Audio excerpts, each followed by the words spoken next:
லூக்கா 21வது அதிகாரம் வசனம் 1 துவங்கி 4 வசனங்கள் வரை நாம் பார்க்கிற போது ஆண்டவராகிய இயேசு கிறிஸ்துவானவர் காணிக்கை பெட்டிக்கு எதிராக உட்கார்ந்து ஜனங்கள் அனைவரும் காணிக்கை பெட்டியில் பணம் போடுகிறதை அவர் பார்த்து கொண்டிருக்கிறார்.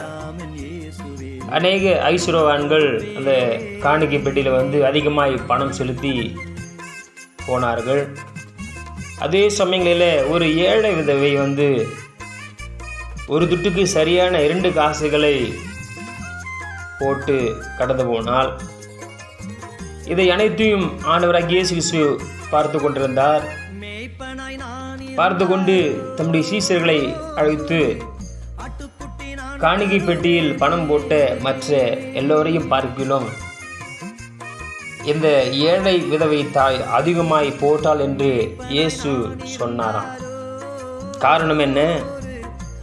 அவர்கள் எல்லோரும் தங்களுடைய பரிபூர்ணத்திலிருந்து, அதாவது தன்னுடைய வசதிக்கேற்ற போலிருந்து எடுத்து போட்டார்கள். ஆனால் இவளோ தன்னுடைய வறுமையிலிருந்து தன் ஜீவனத்துக்கு உண்டாயிருந்த எல்லாவற்றையும் போட்டு வித்தாள் என்று சொல்லி அங்கே பார்க்கிறோம். இந்த வாக்கியத்திலிருந்து நாம் ஆண்டவர் போதிக்கிறது என்னவென்றால், நம் தேவனுக்கு ஒரு காணிக்கையை கொடுக்கும்போது எவ்வளவு கொடுக்கிறோம் என்று நினைத்து பார்க்கிறோம். ஆனால் தேவனோ நாம் எவ்வளவு கொடுக்காமல் இருக்கிறோம் என்பதையே அவர் பார்த்து கொண்டிருக்கிறார். இந்த ஒரு ஏழை விதவை தாய் பாருங்க, அவளிடம் இருந்த 2 காசை அனைத்தையும், அவகிட்ட இருந்த எல்லாத்தையும் ஆண்டவர்கிட்ட கொடுத்துட்டா. அவகிட்ட மீதி என்பது இல்லை இல்லையா? நம் தேவனுக்கு கொடுக்கும்போது நமக்கு விருப்பமான அல்லது தேவையான ஏதோ ஒன்றை ஆண்டவருக்காக விட்டு கொடுக்க வேண்டும். அந்த தேவையான ஒன்றை தான் இந்த விதவை தாய் ஆண்டவருக்கு விற்று கொடுத்தாள்.